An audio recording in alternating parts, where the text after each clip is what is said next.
नमस्कार दोस्तों, अभिवादन स्वीकार कीजिए पीडब्ल्यू की तरफ से, लोकेश त्रिपाठी की तरफ से। और प्रीलिम्स के 160 सीरीज में आज हमारी चर्चा का बिंदु है इन्फ्लेशन, महंगाई, जिसे हम मुद्रास्फीति भी कहते हैं। इन्फ्लेशन कह लीजिए, महंगाई कह लीजिए, मुद्रास्फीति कह लीजिए, बात एक ही निकल करके आती है। तो कोशिश करेंगे इस चर्चा को प्रीलिम्स के हिसाब से ही रखें, प्रीलिम्स पर ही फोकस करें और एक ऐसी चर्चा करें कि प्रीलिम्स में इन्फ्लेशन से आने वाला कोई भी सवाल हो हमारी इस चर्चा से बाहर न आए। तो आइए सीधे सीधे चलते हैं हम इन्फ्लेशन की परिभाषाओं की ओर। कहते हैं कि महंगाई समय के साथ मूल्यों में परिवर्तन की दर है। समय के साथ कहते हैं कि महंगाई समय के साथ मूल्यों में परिवर्तन की दर है, यानी आज जो मूल्य है कल उससे अधिक हो गए, परसों उससे अधिक हो गए, एक सप्ताह बाद उससे अधिक हो गए, एक महीने बाद उससे अधिक हो गए। अगर समय के साथ इनमें चेंजिंग होती रहती है तो जिस दर से ये बदलाव होते हैं उसी दर को महंगाई दर कहा जाता है। यानी समय के साथ मूल्यों में परिवर्तन हो रहा है, मूल्य अधिक हो रहे हैं, इसका मतलब हम महंगाई के दौर में जी रहे हैं। और याद रखिएगा, महंगाई तब मानी जाती है जब साथ साथ सभी वस्तुओं और सेवाओं के औसत मूल्य में निरंतर वृद्धि हो रही हो। यानी हम कहेंगे कि दौर महंगाई का है, महंगाई अधिक है, यह तब अधिक होगी जब सभी प्रकार की वस्तुओं और सेवाओं की कीमतों में वृद्धि हो रही हो। ऐसा नहीं हो सकता कि किसी एक दो की वस्तुओं और सेवाओं की कीमतों में वृद्धि हो रही हो तो हम महंगाई मान लें। यानी जब सभी वस्तुओं और सेवाओं की कीमतों में निरंतर वृद्धि हो रही हो तो हम कहेंगे महंगाई है, हम कहेंगे महंगाई है। साथ साथ आपको एक सैद्धांतिक बात बता रहा हूं, ठीक, जिसे महंगाई पढ़ते वक्त ध्यान रखना चाहिए। और ध्यान रखने वाली बात यह है कि महंगाई तब मानी जाती है जब वर्तमान में तो कीमतें बढ़ ही रही हों, साथ साथ भविष्य में भी बढ़ने की संभावना हो। अगर भविष्य में बढ़ने की संभावना ना हो तो महंगाई के मुद्दे पर प्रश्न चिन्ह लग जाता है। इसका मतलब क्रक्स के रूप में यह निकल करके आया कि वर्तमान में कीमतें बढ़ रही हैं, वर्तमान में सभी वस्तुओं और सेवाओं की कीमतें बढ़ रही हैं, भविष्य में भी सभी वस्तुओं और सेवाओं की कीमतों के बढ़ने की संभावना है, तो हम कहेंगे महंगाई है, इन्फ्लेशन है, मुद्रास्फीति है। अब बड़ी चर्चा होती है इस महंगाई की, तो आखिर यह महंगाई होती है तो इफेक्ट क्या पड़ता है। प्रीलिम्स में एक एक लाइन में यह बात पूछी जाती है। तो जब महंगाई बढ़ जाती है तो बजट असंतुलित हो जाता है, क्योंकि सरकार ने अपने बजट में आने वाले एक साल के आय और व्यय का ब्यौरा दिया है कि हम इतना पैसा यहां खर्च करके ये प्राप्त करेंगे। लेकिन जब महंगाई हो जाती है तो सरकार ने तो कहा था कि इतना पैसा खर्च करके ये प्राप्त करेंगे, लेकिन अब सरकार को ज्यादा पैसे खर्च करने पड़ेंगे क्योंकि कीमतें बढ़ गई हैं। इससे सरकार का बजट असंतुलित हो जाता है।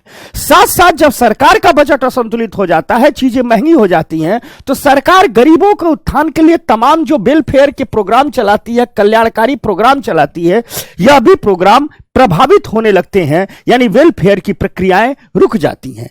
तीसरी बात, जब भी महंगाई बढ़ती है तो परचेजिंग पावर ऑफ मनी, मुद्रा की क्रय शक्ति की जो क्षमता होती है वो कम हो जाती है। जैसे मान लो ये पेन है, ये 15 रुपए का है, यह कितने का है, मान लीजिए 15 रुपए का 1 पेन है। महंगाई बढ़ गई तो क्या हो गया, 20 रुपए का 1 पेन हो गया। यानी पेन वही है, एक ही पेन मिल रहा है, पहले 15 रुपए में मिलता था, 20 रुपए मिल रहा है, यानी मुद्रा की परचेजिंग पावर क्या हो गई, कम हो गई। साथ ही साथ होता क्या है कि जब भी महंगाई बढ़ती है तो उसकी बड़ी मार हमेशा गरीबों पर पड़ती है। बहुत पहले सिनेमा में, मुझे फिल्म का नाम भूल रहा है, एक गाना आया था कि सखी सैया तो खूब ही कमात है, महंगाई डायन खाए जाता है। गरीब के लिए महंगाई सिर्फ महंगाई नहीं, महंगाई डायन होती है, क्योंकि उसकी सारी कमाई खा जाती है, कुछ भी बचता नहीं है। अर्थात होता यह है कि जब वस्तुओं और सेवाओं की कीमतें बढ़ जाती है तो गरीब जो कमाई कर रहा था, मान लीजिए वो 500 रुपए रोज कमा रहा है, 400 रुपए में अपना घर चला रहा है, तो 100 रुपए की बचत है ना। यही 100 रुपए की बचत एक दिन निवेश होगा और वो गरीबी से बाहर निकल सकता है। लेकिन जब वस्तुओं और सेवाओं की कीमतें बढ़ गई तो 500 रुपए रोज कमा रहा है और 500 रुपए रोज खर्च कर दे रहा है। अर्थात गरीबों पर इसका अधिक प्रभाव पड़ता है, क्योंकि उनकी इनकम का एक बड़ा हिस्सा उनके उपभोग पर खर्च हो जाता है, वो बचत नहीं कर पाते। साथ ही साथ जब भी किसी देश में महंगाई आती है तो इन्वेस्टमेंट प्रभावित होता है, निवेश प्रभावित होता है, क्योंकि एक तरफ सरकार के खर्चे बढ़ जाते हैं, दूसरी तरफ प्राइवेट सेक्टर, चाहे घरेलू प्राइवेट सेक्टर हो या विदेशी प्राइवेट सेक्टर हो, जब भी महंगाई बढ़ती है तो कुछ वक्त के लिए अपने हाथ खींच लेता है, क्योंकि महंगाई के दौर में अगर निवेश करेगा तो उसकी लागत बढ़ जाएगी, उसे अपनी वस्तुएं ऊंचे दामों पर बेचनी पड़ेंगी, तो फलतः मार्केट में उसकी बेहतर बिक्री नहीं हो पाएगी। इसलिए जब भी महंगाई बढ़ती है तो प्राइवेट सेक्टर अपने हाथ खींचने लगता है, कुछ देर के लिए ठहर जाता है, कुछ देर के लिए रुक जाता है कि जब महंगाई कंट्रोल में आएंगी तो हम पुनः निवेश करेंगे। यानी जितने दौर में कोई राष्ट्र महंगाई के दौर में जीता है, अत्यधिक महंगाई के दौर में जीता है, तो उसका इफेक्ट उस दौर में होने वाले निवेश पर भी पड़ता है। साथ साथ मुद्रा का अवमूल्यन हो जाता है, मुद्रा का मूल्य कम हो जाता है। यह सब महंगाई के होने वाले कुछ महत्वपूर्ण प्रभाव हैं। अब महंगाई कई प्रकार की होती है, कुछ लाभदायक भी होती है, कुछ महंगाई को प्राइस स्टेबिलिटी, मूल्य स्थिरता में ही गिन लिया जाता है। कुछ महंगाई इतना ही होती है चलो ठीक है महंगाई हो गई, सरकारें कंट्रोल कर लेंगी। कुछ महंगाई थोड़ी पीड़ादायक हो जाती है, कुछ महंगाई आउट ऑफ कंट्रोल भी हो जाती है। तो आइए देखते हैं मोटे तौर पर यह महंगाई कितने प्रकार की होती है। तो मोटे तौर पर जब महंगाई को हम मापते हैं तो जो पहली महंगाई होती है उसे हम कहते हैं क्रीपिंग इन्फ्लेशन, धीमे मुद्रास्फीति। देखो एक बच्चे का चित्र हमने बनाया है। बच्चा नहीं, छोटा बच्चा होता है, जब अपने हाथ पैर पर चलता है तो धीरे धीरे धीरे धीरे रेंगते हुए चलता है। तो हमने बच्चे को कहते हैं देखो अभी ये रेंगते हुए चल रहा है, यानी धीरे धीरे चल रहा है। रेंगते हुए चलने का मतलब धीरे धीरे चल रहा है, उसको हम क्रीपिंग कहते हैं। तो कुछ महंगाई होती है जो बहुत धीरे धीरे बढ़ती है, और चूंकि वो धीरे धीरे बढ़ती है इसलिए उस महंगाई को हम क्रीपिंग इन्फ्लेशन कहते हैं। रेंगती हुई मुद्रा स्फीति कहते हैं कि रेंग रही है, धीरे धीरे बढ़ रही है, कोई टेंशन नहीं है। ये वाली जो महंगाई होती है जिसे हम रेंगती मुद्रास्फीति कहते हैं, जब भी प्राइस इंक्रीज की रेट 4% तक होती है, यानी महंगाई वृद्धि की दर अगर 4% के रेंज में है तो इसे हम कहते हैं कि महंगाई रेंग रही है, धीरे धीरे बढ़ रही है, क्रीपिंग इन्फ्लेशन है। एक बात याद रखना कि ये जो 4% की इन्फ्लेशन है यह अर्थव्यवस्थाओं के लिए नुकसानदायक नहीं होती है, इसे सामान्य महंगाई माना जाता है। इसे सामान्य महंगाई इसलिए माना जाता है क्योंकि हम किसी ऐसी अर्थव्यवस्था की कल्पना ही नहीं कर सकते हैं कि जिसमें समय के साथ धीरे धीरे वस्तुएं महंगी ना हो। ऐसा नहीं संभव है, समय के साथ धीरे धीरे तो महंगी होगी ही होगी। हां, समय के साथ जब बहुत तेज से महंगी होने लगती है तब कहते हैं बाप रे बाप महंगाई डायन खाए जाता है, लेकिन समय के साथ थोड़ी बहुत कीमतें तो बढ़ती ही जाएंगी। चूंकि यह जो 4% की रेंज है यह समय के साथ धीरे धीरे बढ़ती है, लोगों पर इसका प्रभाव नहीं पड़ता है, इसलिए इसे सामान्य महंगाई भी कहते हैं, और इसे हम प्राइस स्टेबिलिटी, मूल्य स्थिरता के रूप में भी गिनते हैं। यानी अगर 4% तक की महंगाई की दर है तो हम साफ साफ कहते हैं महंगाई नहीं है, यह तो मूल्य स्थिरता है, क्योंकि इतनी महंगाई अर्थव्यवस्था के लिए आवश्यक है, अर्थव्यवस्था के लिए लाभप्रद है। इसी इतनी ही महंगाई के लालच में तो व्यापारी निवेशक बाजार में निवेश करते हैं, उत्पादन करते हैं, रोजगार सृजन करते हैं और देश को भी आगे ले जाते हैं, अपने भी आगे ले जाते हैं, क्योंकि इतनी ही महंगाई की उम्मीद, इतनी ही महंगाई उन्हें इस बात की उम्मीद देती है कि जो निवेश करेंगे उससे लाभ मिलेगा। तो इतनी महंगाई हानिकारक नहीं होती है। इसके बाद होता क्या है कि अगर 4% तक की महंगाई है तो ठीक है, लेकिन कभी कभी कुछ विशेष परिस्थितियों से, उसकी चर्चा भी हम आगे करेंगे, होता यह है कि यह क्रीपिंग इन्फ्लेशन धीरे धीरे आगे बढ़ने लगती है और यह पहुंच जाती है 8 से 10% के रेंज में। यानी बच्चा पहले रेंग रहा था, अब थोड़ा बड़ा हो गया, दौड़ने लगा। तो जब महंगाई इन्फ्लेशन 8 से 10% के रेंज में आ जाती है तो उसे ही कहते हैं हम ट्रॉटिंग इन्फ्लेशन, अर्थात दौड़ती हुई महंगाई। जब ये 8 से 10% के रेंज में आ जाती है तो कहते हैं महंगाई दौड़ रही है, ट्रॉटिंग इन्फ्लेशन आ गई। तो यह दूसरे स्टेप वाली महंगाई है जिसे हम कहते हैं दौड़ती हुई महंगाई, जो 8 से 10% के जब भी रेंज में होती है तो कहा जाता है कि दौड़ रही है। चलिए भाई, जब 8 से 10% के रेंज में जो महंगाई आती है, जो दौड़ती हुई महंगाई आती है, सरकारें के कान खड़े हो जाते हैं। सरकारें अपने स्तर से प्रयास करने लगती है, केंद्रीय बैंक से कहती है कि आप अपने स्तर से प्रयास कीजिए। जितने दुनिया के सेंट्रल बैंक है तुरंत ब्याज दरें और बढ़ाने लगते हैं। जैसे अभी कोरोना के बाद पूरी दुनिया की महंगाई ट्रोटिंग इन्फ्लेशन में तब्दील हो गई थी, दौड़ती हुई महंगाई में तब्दील हो गई थी। तो पूरी दुनिया में ने बहुत तेजी से व्यापक रूप से काम किया। आप देखते होंगे अमेरिकन फेडरल बैंक ने अपने यहां एफडी पर इंटरेस्ट रेट बढ़ा दिया, ब्याज दरें बढ़ा दी। भारत में सर्वाधिक तेजी से अगर रेपो रेट बढ़े हैं तो इसी दौर में बढ़े हैं। उसका कारण क्या है? उसका कारण यह है कि भारत दौड़ती हुई महंगाई के रेंज में पहुंच गया था, 8 से 10% के बैंड में पहुंच गया था।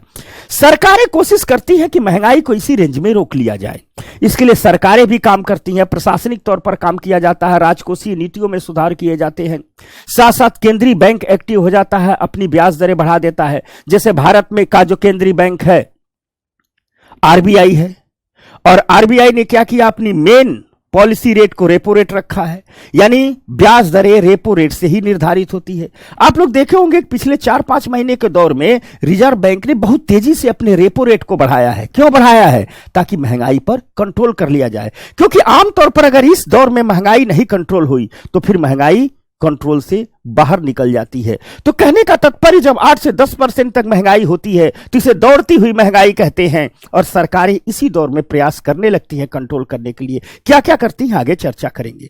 मान लीजिए किसी भी शर्त में यदि महंगाई 8 से 10% पर कंट्रोल नहीं हो पाई, आगे बढ़ गई, तो इसे हम कहते हैं कि पहले महंगाई दौड़ रही थी, अब महंगाई भागने लगी, रनवे इन्फ्लेशन में तब्दील होने लगी। रनवे एक मुहावरा है। रनवे सिर्फ कोई जगह नहीं है जहां से जहाज उड़ती है, रनवे एक मुहावरा ही है, और मुहावरे का वहां इस्तेमाल स्पीड के रूप में कहा जाता है। रनवे पर जहाज क्या होती है? बहुत तेज अपनी स्पीड बढ़ाती है ताकि उड़ जाए। यहां भी कुछ ऐसा होता है कि जब दौड़ने की एक लिमिट होती है, लेकिन जब दौड़ने से तेज स्पीड हो जाती है, एकदम हाई स्पीड में महंगाई भागने लगती है, 8-10 से 10% की महंगाई 10% से लेके 20% के रेंज में पहुंच जाती है, 15% हो गई, 16% हो गई, 18% हो गई, 14% हो गई, तो उसे रनवे इन्फ्लेशन कहते हैं, भागती हुई महंगाई कहते हैं। और यह तब होता है जब 8 से 10% की महंगाई को सरकारें नियंत्रित नहीं कर पाती हैं। जब भी सरकारें 8 से 10% की महंगाई को नहीं नियंत्रित कर पाएंगी तो महंगाई भागती हुई महंगाई में तब्दील हो जाएगी। श्रीलंका में यही हुआ था, 8 से 10% की महंगाई हुई, कंट्रोल नहीं कर पाए, महंगाई भागती हुई महंगाई में तब्दील हो गई। अर्थात हम कह सकते हैं कि जब महंगाई 10 से 20% के बीच के रेंज में रहे तो उसे हम कहेंगे रनवे इन्फ्लेशन के दौर में यह महंगाई चल रही है। मान लीजिए महंगाई रनवे इन्फ्लेशन के दौर में है और सरकारें कुछ न कर पाए। अभी पाकिस्तान रनवे इन्फ्लेशन के दौर में है, अगर यही कुछ नहीं कर पाया तो उसके भी हालत और खराब हो जाएंगे। तो मान लीजिए अगर रनवे इन्फ्लेशन के दौर में है और यहां भी सरकारें कंट्रोल न कर पाए, तो रनवे इन्फ्लेशन वो नाजुक स्थिति होती है जहां पहुंचने के बाद आमतौर पर सरकारें बहुत कम ही कंट्रोल कर पाती है। अगर 2-3 महीने कोई भी देश 4 महीने रनवे इन्फ्लेशन के दौर में रहा और 2-3 महीने 4 महीने में कंट्रोल नहीं हो पाया तो महंगाई आउट ऑफ कंट्रोल हो जाती है, यानी सरकारों के नियंत्रण से बाहर हो जाती है और उसे हम हाइपर इन्फ्लेशन कहते हैं। वो 20 से 30% के रेंज से ऊपर चली जाती है, 40% हो जाएगी, 50% हो जाएगी, बहुत ज्यादा हो जाएगी। और यहां आते आते सरकार की राजकोषीय नीतियां फेल कर जाती हैं, केंद्रीय बैंकों की मौद्रिक नीतियां फेल कर जाती है, यानी कुल मिला जुला करके यह महंगाई हाइपर इन्फ्लेशन में तब्दील हो गई, कंट्रोल से बाहर हो गई। और जब कोई भी इन्फ्लेशन हाइपर इन्फ्लेशन में तब्दील हो जाती है तो कहते हैं वह उस देश की अर्थव्यवस्था के लिए सबसे खतरनाक स्थिति होती है, पूरी की पूरी इकोनॉमी कोलैप्स कर जाती है। ऐसे में हमें यह समझना होगा कि आखिर इस हाइपर इन्फ्लेशन की वजह क्या होती है। कौन सी वजह होती है कि महंगाई हाइपर इन्फ्लेशन में चली जाती है, सरकारों के कंट्रोल से बाहर चली जाती है। तो हाइपर इन्फ्लेशन की मोटे तौर पर 2-3 वजह होती है, 3 वजह ज्यादा होती हैं। पहली वजह तो यह होती है कि जब कोई देश गलत राजकोषीय नीतियों को अपनाता है तो उन गलत राजकोषीय नीतियों का परिणाम होती है हाइपर इन्फ्लेशन। कैसे होता क्या है कि जब गलत राजकोषीय नीतियां कोई देश अपनाता है तो वह देश करता क्या है कि अपने खर्च से अधिक उधार ले लेता है, खर्च से अधिक उधार ले लिए, ठीक, यानी जितना हम खर्च कर सकते हैं मतलब जितनी हमारी क्षमता है पैसे खर्च करने की, जितना चुकाने, उससे अधिक उधार ले लिए। अब भैया जब चुकाने की औकात से ज्यादा उधार लेंगे तो उधार तो चुका नहीं पाएंगे। दिक्कत इसके आगे शुरू हो जाती है। गलत राजकोषीय नीतियां सिर्फ यही तक नहीं होती, इसके आगे क्या होता है, कोई किसी देश ने इतना उधार ले लिया कि चुका नहीं सकता, उसके बाद वह देश क्या करता है कि जो उसका घाटा हुआ है, यानी जो उस पर उधारी है, उस घाटे के वित्त पोषण के लिए, डेफिसिट फाइनेंसिंग के लिए अधिक धन का सृजन करता है, यानी करेंसी प्रिंट कर लेता है औकात से अधिक। मान लीजिए भारत ने, ईश्वर करे ऐसा कभी ना हो, ढेर सारा अपने देश के भीतर उधार ले लिया है, उधार चुकाने की स्थिति नहीं है। अब सोचता चलो नोट ही छाप ले, ढेर सारा नोट छाप के सबको चुका दिया। अब नोट तो छाप लिया, मार्केट में ढेर सारी नोट आ गई, लेकिन वस्तुएं नहीं है उसके हिसाब से। तो जब ढेर सारी नोट आ गई तो नोट की वैल्यू कम हो जाएगी, वस्तुओं की वैल्यू अधिक हो जाएगी। पता चला बोरी में भर के रुपया ले जा रहे हैं, झोरी में भर के सामान ला रहे हैं, एक मुहावरा कहा जाता है। तो गलत राजकोषीय नीतियों का मतलब होता है कि जब कोई देश जितना वो खर्चा कर सकता है उससे अधिक उधार ले लिया, अब वो घाटे में है। अब घाटे के वित्त पोषण के लिए, अपने डेफिसिट फाइनेंसिंग के लिए वो ज्यादा करेंसी प्रिंट कर लिया, तो करेंसी की वैल्यू कम हो जाएगी, महंगाई बहुत अधिक हो जाएगी। एक वजह तो ये होती है हाइपर इन्फ्लेशन की, यहां हम हाइपर इन्फ्लेशन की बात कर रहे हैं। दूसरी वजह हाइपर इन्फ्लेशन की यह होती है कि कभी कभी देश युद्ध में चले जाते हैं, और युद्ध जब लंबा खिंच जाता है, जैसे मान लो यूक्रेन में यही होगा, इसीलिए आईएमएफ ने अभी यूक्रेन के लिए अलग से फंड जारी किया है, क्योंकि एक तो यूक्रेन रूस की मार से बेहाल है, दूसरा यूक्रेन महंगाई के दरवाजे पर बहुत बुरी तरह से खड़ा हो गया है। होता क्या है कि कोई भी देश जब लंबे समय तक युद्ध लड़ता है तो उस देश को अपने सभी राजकोषीय संसाधनों को, अर्थात पूरे के पूरे खजाने को और सभी नागरिक उत्पादन केंद्रों को सैन्य उद्देश्यों के लिए मोड़ देना पड़ता है। यानी जो वस्तुएं जनता के लिए बनाई जानी थी वह वस्तुएं अब सेना के उपयोग के लिए बनाई जाने लगेंगी। तो जाहिर सी बात है मार्केट में वस्तुओं की कमी हो जाएगी, वो महंगी हो जाएगी। जो खजाना खोला जाना था सड़कों के लिए, हॉस्पिटल के लिए, अस्पताल के लिए, लोगों को काम और रोजगार देने के लिए, वह खजाना खोल दिया गया बम बंदूक और मिसाइलें खरीदने के लिए। तो जाहिर सी बात है सेवाएं नहीं पहुंचेंगी, महंगी हो जाएगी, अर्थव्यवस्था रुद्र हो जाएगी। तो जब कोई देश लंबे समय तक युद्ध की स्थिति में रहता है तो भी हाइपर इन्फ्लेशन की स्थिति आ जाती है। और साथ साथ जब कभी किसी देश में सामाजिक अशांति फैल जाए, गृह युद्ध का शिकार हो जाए वो देश, दंगों का वो शिकार हो जाए वो देश, तब भी वह देश हाइपर इन्फ्लेशन की स्थिति में चला जाता है, क्योंकि दंगे, अशांति, गृह युद्ध, हड़तालें बहुत अधिक, धरना प्रदर्शन बहुत अधिक जब होने लगे तो ये उत्पादन के केंद्रों को ठप कर देते हैं, उत्पादन बंद हो जाता है, सेवाएं बंद हो जाती हैं। और जब भी उत्पादन बंद होगा, सेवाएं बंद हो जाएंगी, स्वाभाविक है कि वे महंगी हो ही जाएंगी। तो ये हाइपर इन्फ्लेशन के कारण है।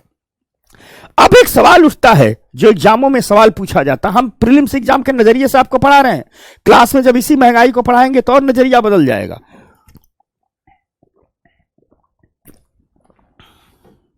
अब सवाल एक दूसरा होता है कि इस मुद्रास्फीति के प्रभाव क्या होते हैं, इस इन्फ्लेशन का इफेक्ट क्या होता है। होता क्या है कि जब भी कोई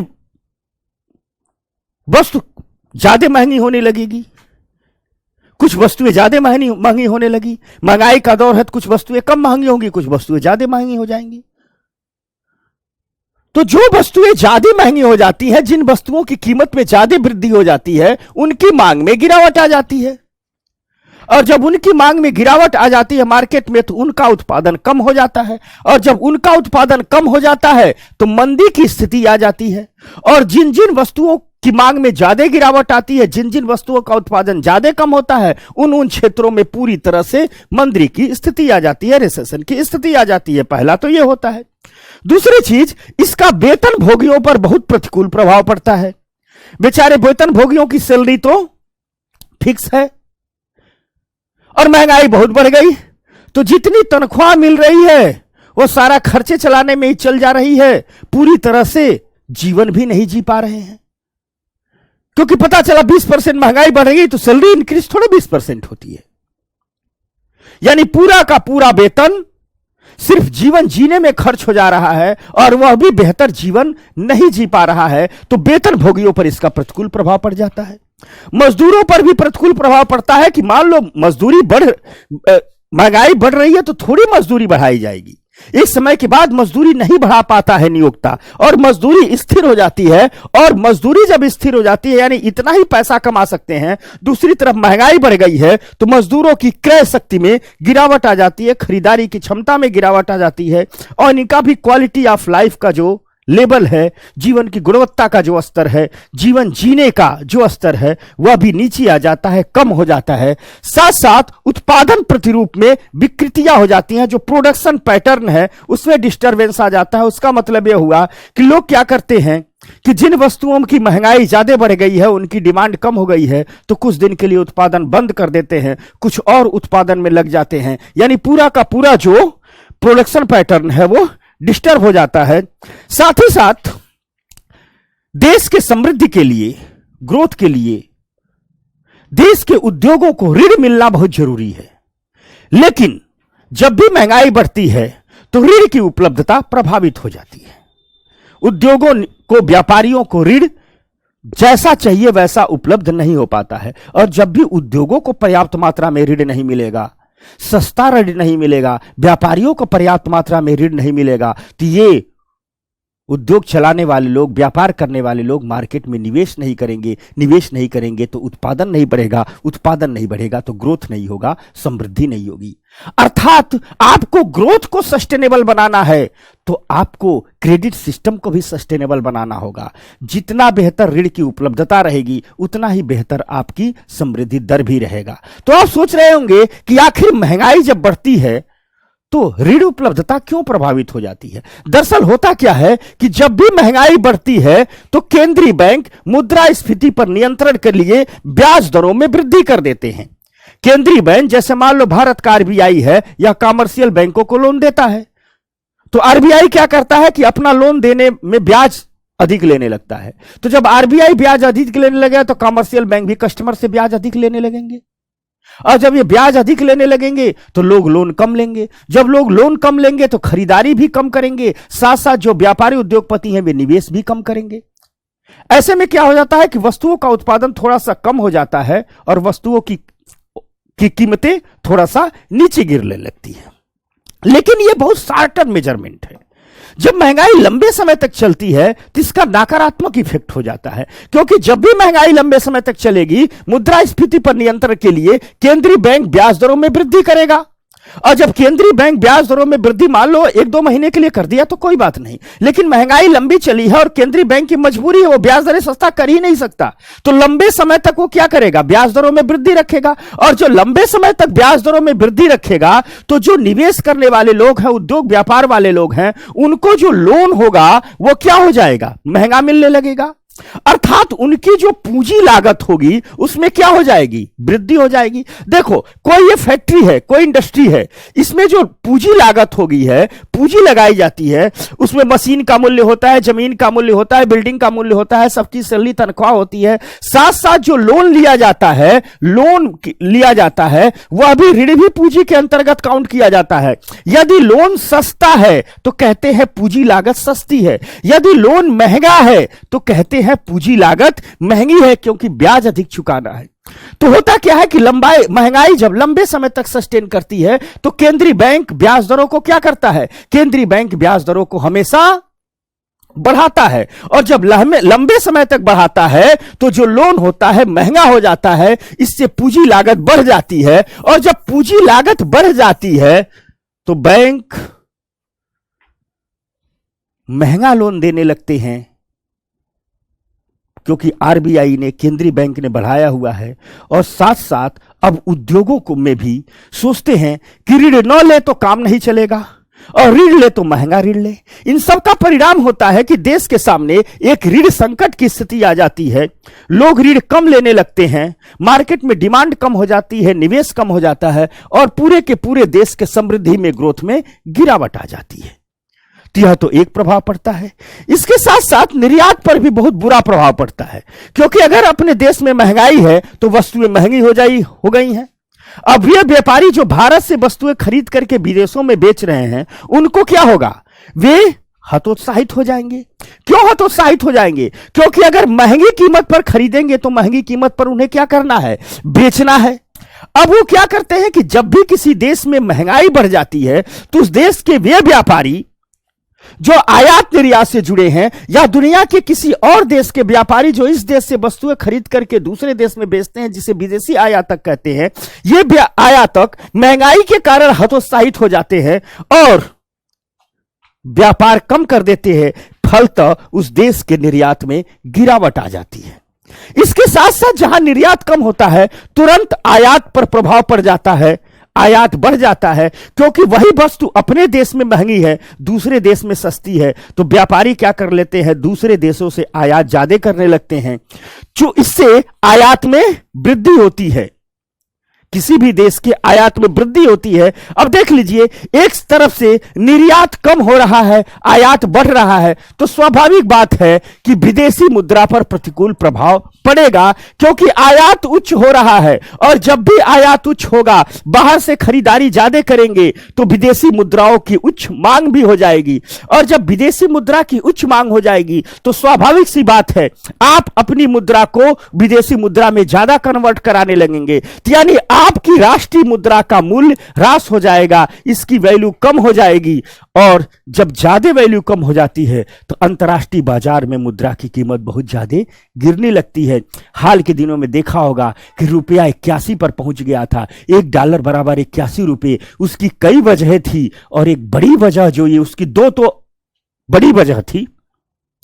एक थी कि अमेरिका ने ब्याज दरें बहुत बढ़ा दी थी अपने बैंकों में, तो इंडियन मार्केट्स में जो घूमते फिरते इन्वेस्टर हैं, उन्होंने क्या किया? यहां से पैसा निकाल के अमेरिका में जमा कर दिया। और दूसरी जो बड़ी वजह थी, महंगाई बहुत बढ़ गई थी। महंगाई बहुत बढ़ गई थी। साथ साथ भारत ने कई प्रकार के आयात में कई गुना वृद्धि कर दी। जैसे कोयले का आयात 270 गुना बढ़ गया था, सोने चांदी का आयात 600 गुना बढ़ गया था। तो आयात में बहुत वृद्धि हो गई। इससे क्या हुआ? हमारी मुद्रा की वैल्यू बहुत कम हो गई। रुपया 81 के पार चला गया था। और अंततः इन सब के साथ साथ एक सीधी सी बात है कि बचत हतोत्साहित होगी, क्योंकि होगा क्या? जब भी मुद्रा के मूल्य में गिरावट आएगी तो मार्केट में अनिश्चितता की स्थिति आएगी, और मार्केट में लोग कहेंगे कि जल्दी से जल्दी यहां से अपना पैसा, यहां दो प्रकार का होगा। जो बड़े इन्वेस्टर वो कहेंगे अरे यहां पैसा रखने की जरूरत नहीं है, यहां से पैसा निकाल करके दूसरे देशों में इन्वेस्ट कर दो। तो बड़े पैमाने पर तो ये होता है। छोटे पैमाने पर ये होता है कि भाई मुद्रा की वैल्यू गिर रही है, 70 करोड़ मिडिल क्लास के लोग हैं, और ये जो मध्य वर्ग है, मिडिल क्लास के जो लोग हैं, इनका जीवन एकदम कुएं से पानी निकाल के पीने वाला है। बहुत छोटी मोटी बचत करते हैं, लेकिन यही शक है कि इनकी छोटी छोटी बचतें ही जब राष्ट्रीय बचत में तब्दील होती है तो बहुत ज्यादा हो जाती है।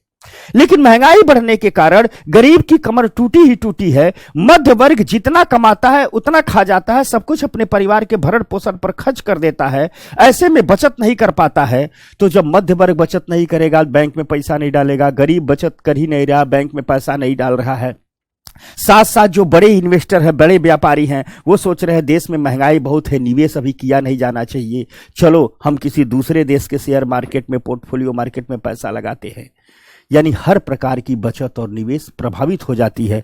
और जब हर प्रकार की बचत और निवेश प्रभावित हो जाती है तो वह महंगाई अपने दुष्चक्र में पूरे मुल्क को घेर लेती है, और एक दिन यह महंगाई डायन पूरे देश को खा जाती है, उसकी अर्थव्यवस्था को खा जाती है। साथ साथ इससे निर्धन और निर्धन हो जाता है, सट्टेबाजों और कालाबाजारियों की आय में वृद्धि हो जाती है, और इस सब का अंतिम परिणाम होता है कि देश में आय का असमान वितरण हो जाता है। ये सब महंगाई के प्रभाव हैं।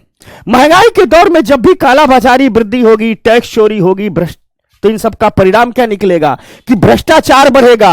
देश को करना क्या होगा कि महंगाई के कारण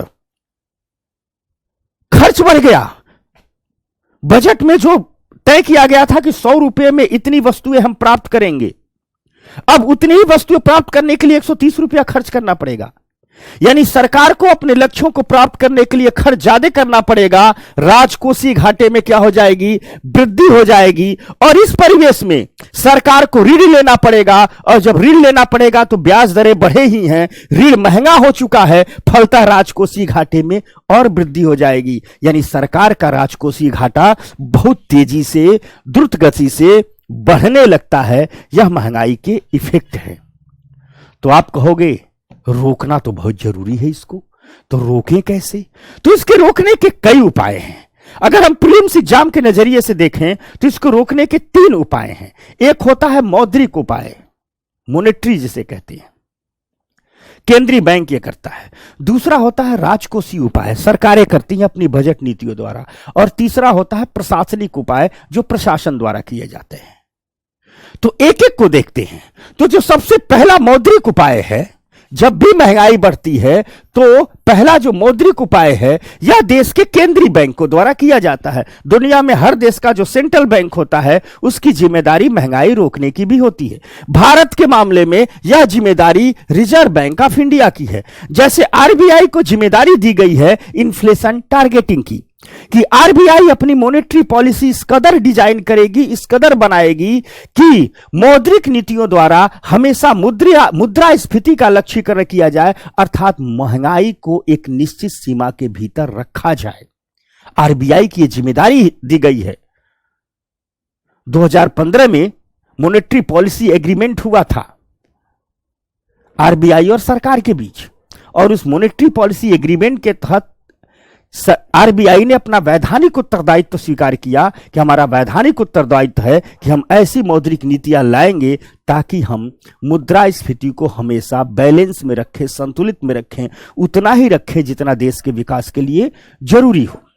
अब होता क्या है कि जब भी महंगाई बढ़ती है तो आरबीआई क्या करती है, डियर मनी पॉलिसी का उपयोग करने लगती है। यानी अपनी मौद्रिक नीतियों में महंगी मुद्रा का इस्तेमाल करने लगती है, अर्थात ब्याज दरें बढ़ा देती है, जिसे हम संकुचनकारी मौद्रिक नीति भी कहते हैं। मौद्रिक नीति 2 ही प्रकार की होती है, संकुचनकारी और विस्तारवादी, या सस्ती मुद्रा की नीति या महंगी मुद्रा की नीति, जिसे हम अंग्रेजी में डियर मनी पॉलिसी और चीप मनी पॉलिसी भी कहते हैं।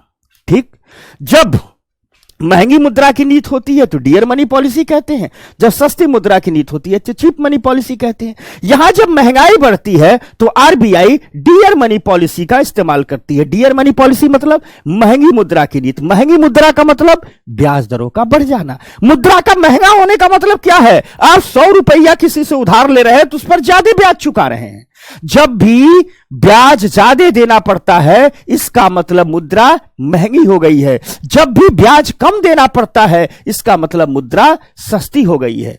तो जब भी महंगाई बढ़ जाती है केंद्रीय बैंक महंगी मुद्रा की नीति का पालन करता है, अर्थात अपने जितने भी मार्केट में मनी सप्लाई के उपकरण हैं उनको शुरू कर देता है, तीव्र कर देता है, और कोशिश करता है कि बाजार में हम मुद्रा की आपूर्ति को क्या कर दें, कम कर दें, मनी की सप्लाई को क्या कर दें, कम कर दें। तो हम कह सकते हैं कि आरबीआई इस महंगाई से निपटने के लिए संकुचनकारी, संकुचनशील मौद्रिक नीतियों का पालन करती है, महंगी मुद्रा की नीतियों का पालन करती है, और इसके तहत मनी सप्लाई को इकोनॉमी में कम कर देती है, मुद्रा आपूर्ति को कम कर देती है। और मुद्रा आपूर्ति को कम करने के लिए आरबीआई अपने सीआरआर को बढ़ा देती है। यह सब मैंने समझाया हुआ आपको इसी 160 के वीडियो में, आरबीआई और बैंकिंग जो पढ़ाया था। तो यहां मत उम्मीद कीजिएगा सीआरआर ये सब मैं पढ़ाऊंगा, कोई मतलब भी नहीं, एक बार पढ़ा चुका हूं, ठीक ना। तो जिन लोगों ने नहीं देखा है, प्रीलिम्स के 160 इस वीडियो प्रोग्राम में हमने मनी और बैंकिंग विस्तार से पढ़ाया हुआ, वहां एक बार जाकर के देख लें। यहां सिर्फ इतनी बातें कि महंगी मुद्रा नीति का पालन करने लगती है आरबीआई इस महंगाई से निपटने के लिए। इसके लिए सीआरआर बढ़ा देती है, एसएलआर बढ़ा देती है, रेपो रेट बढ़ा देती है, इन सबको बढ़ा देती है। साथ साथ कुछ गुणात्मक नियंत्रण की विधि भी अपनाती है, जैसे ऋण मार्जिन को बढ़ा देती है। ऋण मार्जिन का मतलब क्या है, होता क्या है कि बैंक के पास जब उधार लेने जाएंगे तो बैंक कहता है कुछ संपत्ति गिरवी रखिए। जैसे मान लीजिए आप 1 करोड़ का उधार लेने जाते हैं तो बैंक कहता है 1,20,00,000 की कुछ संपत्ति गिरवी रखी है, यानी ऋण मार्जिन कितना है? 20 लाख। ऋण मार्जिन को बढ़ा दिया जाता है। बैंक कहेगा 1 करोड़ उधार लेना है, तो अब हम 1.5 करोड़ की संपत्ति गिरवी रखिए तब आपको उधार देंगे। ऋण मार्जिन बढ़ा दिया। अब सबके पास तो इतनी संपत्ति नहीं होगी, तो लोग लोन लेना क्या कर देंगे? कम कर देंगे।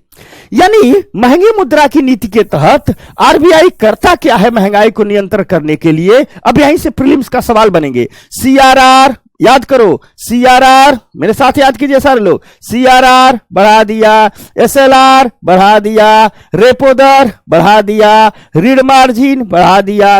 अब यूपीएससी सवाल बढ़ाएगा तो ऐसे बनाएगा, महंगाई को नियंत्रित करने के लिए अपने मौद्रिक उपाय में आरबीआई करता है। ये 3 ऑप्शन लिख देगा, बढ़ा दिया, इसको लिख देगा घटा दिया। बोलो कौन सही है? तो 3 सही हो जाएंगे, गलत हो जाएंगे। इसीलिए मैं याद कर लीजिएगा, केंद्रीय बैंक क्या करता है? इन सबको बढ़ा देता है। ठीक है भाई, मौद्रिक नीतियों में इन सबको बढ़ा करके महंगाई पर कंट्रोल करता है। लेकिन मौद्रिक नीतियों की कुछ सीमाएं भी हैं। जैसे मान लीजिए यदि महंगाई प्रोडक्शन कास्ट में वृद्धि के कारण बढ़ रही हो, तो लागत में वृद्धि के कारण बढ़ रही हो, तो रेपो रेट बढ़ाने से महंगाई कम होगी। अब कहोगे प्रोडक्शन कास्ट में वृद्धि के कारण कैसे हो जाएगी? जैसे मान लीजिए लैपटॉप है, कंप्यूटर है, ऑटोमोबाइल है, इसमें सेमीकंडक्टर चिप का बहुत भारी मात्रा में इस्तेमाल होता है। और अभी कोरोना के बाद सप्लाई चेन डिस्टर्ब हो गई, सेमीकंडक्टर चिप मार्केट में सप्लाई नहीं हो पाए, तो मोबाइल का भी रेट बढ़े, लैपटॉप के रेट बढ़े, और सबसे ज्यादा सेमीकंडक्टर चिप लगती है आपकी कारों में। तो भैया प्रोडक्शन ही नहीं हो पा रहा है, प्रोडक्शन लागत बढ़ गई है, तो ब्याज दरों के से महंगाई नहीं घटने वाली है।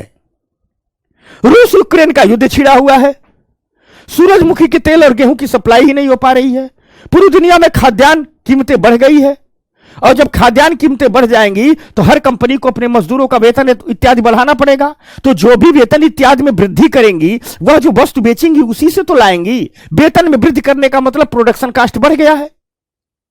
इस प्रोडक्शन कास्ट को जब तक घटाएंगे नहीं, महंगाई नहीं जाएगी। और इस प्रोडक्शन कास्ट को घटाने के लिए रूस यूक्रेन युद्ध बंद करवाना पड़ेगा। और यहां आरबीआई कर रही है कि हम महंगी मुद्रा नीति का पालन करेंगे। अरे भैया युद्ध रोको।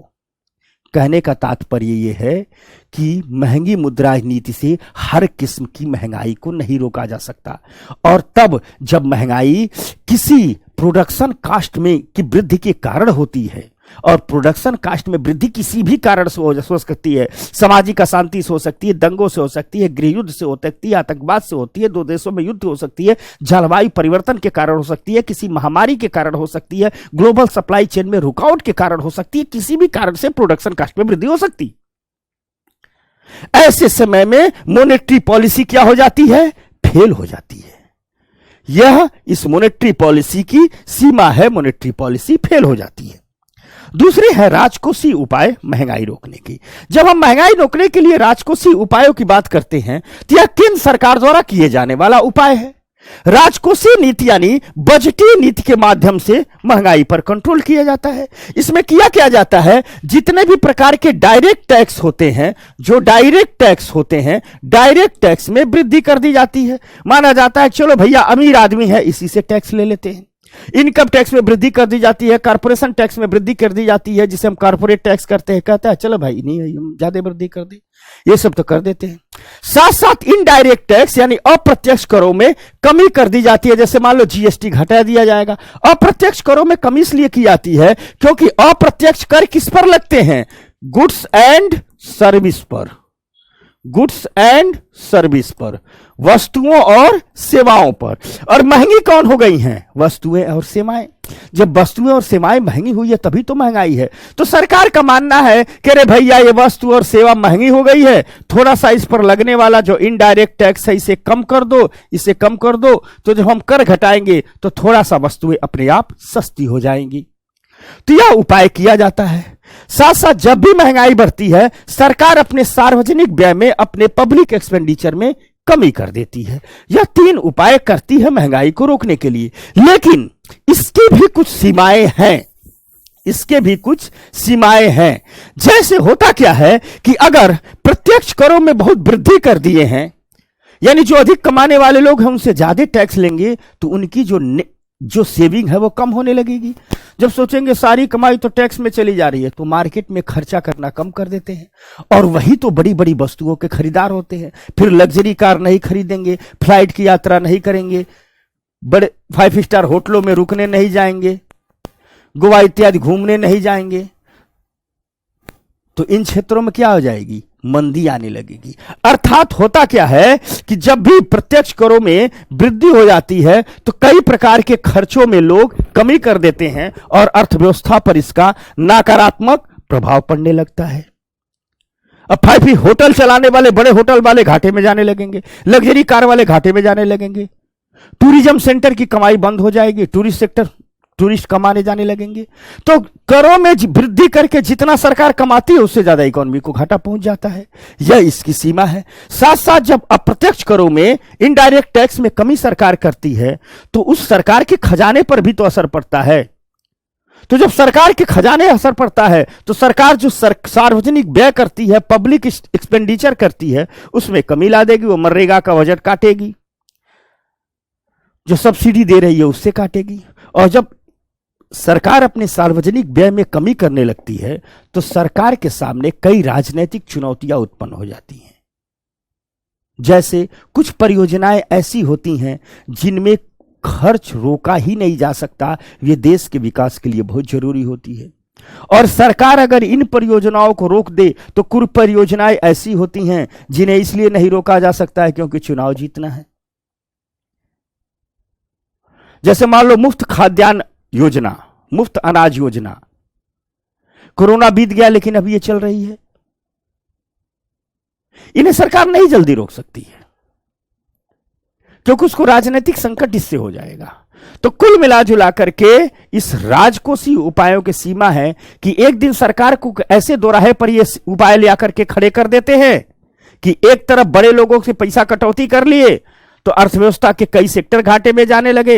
अब होटल सेक्टर घाटे में जाने लगेंगे, लग्जरी कारें लोग नहीं खरीदने लगेंगे, कॉस्मेटिक सेक्टर घाटे में जाने लगेगा, फैशन सेक्टर घाटे में जाने लगेगा, टूरिज्म सेक्टर घाटे में जाने लगेगा। तो सरकार कहती है लो ये आसमान से गिरे खजूर पर अटके। तो यानी जिससे इतना फायदा होता है, जिससे जितना फायदा होता है उससे ज्यादा नुकसान हो जाता है। सार्वजनिक व्यय में कमी कर दी है, तो सार्वजनिक व्यय में कमी कर दी है तो रणनीतिक परियोजनाओं पर भी असर पड़ रहा है, सरकार की अपनी साख पर भी असर कर रहा है। यह इसकी सीमाएं हैं। तीसरा उपाय है वो प्रशासनिक उपाय है। तीसरा उपाय है महंगाई रोकने का, वो प्रशासनिक उपाय है। प्रशासनिक एजेंसियों द्वारा उपाय किया जाता है। जैसे सरकारें क्या करती है, जब भी महंगाई आती है तो कुछ वस्तुएं जैसे खाद्य तेल, प्याज, दाल, इन सब के निर्यात पर प्रतिबंध लगा देती है कि भैया अब इनका निर्यात नहीं होगा, क्योंकि ये ऐसी वस्तुएं हैं जो महंगी होती हैं तो सब चीज को महंगी कर देती है। दो चीजें याद रखना, अगर महंगी हो गई, खाद्यान्न और पेट्रोलियम, तो सबको महंगा कर देता है। इसलिए प्रशासनिक उपायों के तहत कुछ वस्तुओं, खाद्य तेल, प्याज, दाल आदि जो सेंसिटिव वस्तुएं हैं, अधिक लोगों की थाली तक पहुंचती हैं, इनके निर्यात पर प्रतिबंध लगा दिया जाता है। लीकेज को कम करने के लिए सरकार अपनी सार्वजनिक वितरण प्रणाली है, पीडीएस सिस्टम है, जिसके थ्रू लोगों को अनाज पहुंचते हैं, इसको बहुत टाइट कर दिया जाता है। जमाखोरी और सट्टेबाजी पर तुरंत प्रतिबंध लगाया जाता है। जो कम आपूर्ति वाली वस्तुएं हैं उनका तुरंत आयात कर दिया जाता है, विदेशों से खरीद लिया जाता है। और साथ साथ जो अनावश्यक वस्तुएं हैं उनके व्यापार पर अस्थायी प्रतिबंध लगा दिया जाता है ताकि पैसा अनावश्यक वस्तुओं में खर्च न हो। ये रही महंगाई रोकने के उपाय। तो हमने समझा महंगाई की परिभाषा क्या है, महंगाई के प्रभाव क्या है, महंगाई रोकने के उपाय क्या है। प्रीलिम्स में जितने सेक्शन से इन्फ्लेशन से सवाल बन सकते हैं मैं सारे सेक्शन पढ़ाऊंगा। मेरा मानना है, और ये सच भी है, कई बड़े बुजुर्ग लोग भी कहे हैं, सीनियर लोग भी कहे हैं, यूपीएससी की बेहतर तैयारी करनी है ना तो जो टॉपिक पढ़िए उसे बंजर कर दीजिए। तो हमने उपाय के बारे में पढ़ लिया। अब देखते हैं कि भारत में महंगाई मापने की कितनी विधियां हैं, महंगाई मापते कैसे हैं, इस पर चर्चा करते हैं। जब हम महंगाई मापने के उपायों पर चर्चा करते हैं तो हमें दो शब्द मिलते हैं, होलसेल प्राइस इंडेक्स और कंज्यूमर प्राइस इंडेक्स। थोड़ा इस पर बात कर लेते हैं, होलसेल प्राइस इंडेक्स क्या है और कंज्यूमर प्राइस इंडेक्स क्या है। जब हम होलसेल की चर्चा करते हैं तो होलसेल मतलब थोक में, अगर शुद्ध अंदाज में कहा तो थोक में वस्तुएं। देखो दो चीजें होती हैं, आपको एक चीज समझा देता हूं, यही से आसान हो जाएगी। ये कोई फैक्ट्री है, यहां प्रोडक्शन हुआ, अब फैक्ट्री से निकल करके यह माल गोदाम में जाएगा, वेयर हाउस में जाएगा, यहां से यह बड़े बड़े व्यापारियों को बेचा जाता है। पेन बन रही है तो लाखों पेन एक साथ निकल रही है, गाड़ियां बन रही है तो हजारों गाड़ियां एक साथ निकल रही है। यहां से यह होलसेल में बेचा जाता है, थोक में बेचा जाता है, ठीक। और थोक में इसका मूल्य होता है, ठीक। तो किसी भी वस्तु की एक होलसेल प्राइस होती है, थोक मूल्य होता है। उसके बाद यह अपना सप्लाई चेन में जाता है, छोटे गोदाम में जाता है, छोटे सप्लायर को जाता है, एजेंसी को जाता है, अंततः यह हमारे आपकी दुकानों पर आता है। हमारे आपकी दुकानों से सेंस ये है कि जिन दुकानों पर हम जाकर के खरीदारी करते हैं। यहां पर दुकानों पर जब हम खरीदारी करते हैं तो इसकी प्राइस कुछ अलग होती है, इसका मूल्य कुछ अलग होता है जो हमें मिलता है। यही पेन है, इसका थोक में मूल्य कुछ अलग होगा और जब दुकानों पर हम खरीदारी करने जाएंगे तो कुछ अलग होगा। दोनों कीमतें अलग अलग होती हैं, या कीमतें इससे ज्यादा होती हैं। तो यहां जब कीमतें निकालते हैं तो इसको कहते हैं थोक मूल्य, थोक मूल्य, होलसेल प्राइस। और इसको कहते हैं उपभोक्ता मूल्य, उपभोक्ता मूल्य, कंज्यूमर प्राइस, ठीक। इसे खुदरा मूल्य भी कहते हैं, रिटेल प्राइस भी कहते हैं। इस थोक मूल्य के आधार पर, होलसेल प्राइस के आधार पर एक सूचकांक का निर्माण करते हैं महंगाई नापने के लिए, जिसे कहते हैं होलसेल प्राइस इंडेक्स, थोक मूल्य सूचकांक। देखते हैं यहां महंगाई कितनी पड़ी है, और फिर दुकानों पर, खुदरा पर, यानी आम आदमी को, लास्ट कस्टमर को वस्तुएं किस कीमत पर मिली है, इसके लिए एक अलग से इंडेक्स का विकास करते हैं जिसे हम कहते हैं कंज्यूमर प्राइस इंडेक्स, उपभोक्ता मूल्य सूचकांक। यहां पर एक अलग मापते हैं कि यहां महंगाई कितनी बड़ी है और यहां महंगाई कितनी बड़ी है। यानी महंगाई को मापने के लिए थोक मूल्यों में भी देखा जाता है कि थोक मूल्यों में कितनी महंगाई बढ़ी है, फिर देखा जाता है खुदरा मूल्यों में कितनी महंगाई बढ़ी है, यानी उपभोक्ता मूल्यों में कितनी महंगाई बढ़ी है। और इसके लिए दो प्रकार के इंडेक्स का विकास किया जाता है। थोक मूल्य वाले को कहते हैं थोक मूल्य सूचकांक, खुदरा मूल्य वाले को कहते हैं उपभोक्ता मूल्य सूचकांक या सीपीआई, कंज्यूमर प्राइस इंडेक्स। यहां से जो सवाल बनते हैं, छोटे छोटे पॉइंटर बनते हैं। मैं एक एक पॉइंट आपको याद कराता हूं, मेरे साथ याद करते हुए चलिएगा, और क्लास के बाद मुझे जरूर सूचित कीजिएगा कि गुरुजी हमें चीजें समझ में आ गई और चीजें याद हो गई। जब आप लोग हमसे ये कहते हो ना कि हमें सब कुछ समझ में आ गया, हमें सब कुछ याद हो गया जो आपने पढ़ाया, तो आपसे कसम से बता रहा हूं, एक ऐसा फील होता है कि प्रकृति ने मुझे सब कुछ दे दिया। एक शब्द आता है आनंद, जो सुख और दुख से परे की स्थिति होती है। इस आनंद की अलग अलग परिभाषाएं हैं, अलग अलग स्थितियां हैं। बुद्ध के लिए आनंद कुछ और था, महावीर के लिए आनंद कुछ और था, गांधी के लिए आनंद कुछ और था, अशोक के लिए आनंद कुछ और था। मेरे लिए जो आनंद की स्थिति है, मैं आप लोगों से अपनी स्थिति बता रहा हूं, क्योंकि मेरे लिए मेरे विद्यार्थी से करीब कोई नहीं है। मेरा सब कुछ उन्हीं का है, मेरा तो अपना कुछ है ही नहीं। ये मेरा सच है जिसे मैं बोलता नहीं। मेरे लिए मेरा विद्यार्थी ही सब कुछ है, और जो विद्यार्थी के पास है वही मेरा सब कुछ है, और जो मेरे पास है वो मेरा विद्यार्थी का है। तो जो मेरा विद्यार्थी कहता है सब कुछ समझ में आ गया, सब कुछ याद हो गया, तो जो मुझे अनुभूति होती है वही मेरा आनंद है, और यही मुझे चाहिए। इसके बाद किसी चीज की कोई चाह नहीं है। तो जरूर बताइएगा सब याद हो गया, सब समझ में आ गया। तो आइए आपको थोक मूल्य सूचकांक और उपभोक्ता मूल्य सूचकांक याद कराता हूं। तो थोक मूल्य सूचकांक WPI, जिसे थोक मूल्य सूचकांक की आते हैं तो सीपीआई आ गया। थोक मूल्य सूचकांक, होलसेल प्राइस इंडेक्स, उपभोक्ता मूल्य सूचकांक। देखो थोक मूल्य सूचकांक में क्या करते हैं, सिर्फ कुछ चयनित वस्तुओं को लेते हैं, सेवाओं को नहीं लेते हैं। सेवाएं थोक पर होती ही नहीं है, सेवाएं हमेशा उपभोक्ता के स्तर पर खुदरा में ही होती हैं। देखो जब हम थोक मूल्य सूचकांक को लेते हैं तो इसमें किसी बाजार की सिर्फ चयनित वस्तुओं को ही लेते हैं, सेलेक्टेड वस्तुओं को ही लेते हैं। सेवाओं सम्मिलित नहीं की जाती हैं थोक मूल्य सूचकांक में, यानी सेवाओं की गणना नहीं करते हैं। यह सच है कि महंगाई के बढ़ने का मतलब यही होता है कि वस्तुओं और सेवाओं की कीमतें दोनों बढ़ी हैं, लेकिन जब हम WPI की गणना करते हैं तो सेवाओं की शामिल नहीं करते हैं, सिर्फ वस्तुओं को शामिल करते हैं। और जो वस्तुओं को शामिल करते हैं उसमें चयनित वस्तुओं को शामिल करते हैं। उसके 3 ग्रुप बना लिए गए हैं, 3 बास्केट बना लिए गए हैं। एक में प्राथमिक वस्तुएं रखे गए हैं, दूसरे में ईंधन और विद्युत रखा गया है, और तीसरे में विनिर्मित उत्पाद रखे गए हैं, मैन्युफैक्चरिंग प्रोडक्ट रखे गए हैं। यानी 3 वस्तुओं के आधार पर, प्राथमिक वस्तुओं के आधार पर ईंधन, विद्युत और विनिर्मित उत्पादों की इनकी 3 बास्केट बनाई गई। एक प्राथमिक वस्तुओं में कुछ जरूरी वस्तुएं रख दी गई हैं, ईंधन और विद्युत दूसरे में रख दिया गया, तीसरे बास्केट में मैन्युफैक्चरिंग गुड्स रखे गए, और सबको परसेंटेज दिया गया है, किसको कितना परसेंटेज चाहिए। अगर हम देखें तो विनिर्मित उत्पादों को सबसे ज्यादा 64.2% दिया गया है। उसके बाद प्राथमिक वस्तुएं हैं जिन्हें 22.6%, उसके बाद ईंधन और विद्युत है जिन्हें 13.1% दिया गया है। इसी के आधार पर WPI की गणना की जाती है। भारत में इस WPI की गणना वाणिज्य और उद्योग मंत्रालय के अधीन एक विभाग है, आर्थिक सलाहकार कार्यालय। या आर्थिक सलाहकार कार्यालय ही आंकड़ों को एकत्रित करता है और जारी करता है। साथ ही साथ इसका आधार वर्ष 2012 रखा गया है। 2012 की कीमतों पर इसकी गणना की जाती है। जब भी हम WPI की गणना करते हैं तो अप्रत्यक्ष करों को शामिल नहीं किया जाता है, इसको विशेष ध्यान रखना है। साथ साथ WPI की गणना में असंगठित क्षेत्र के उत्पादों को शामिल नहीं किया जाता है, अनऑर्गेनाइज सेक्टर के उत्पादों को शामिल नहीं किया जाता है।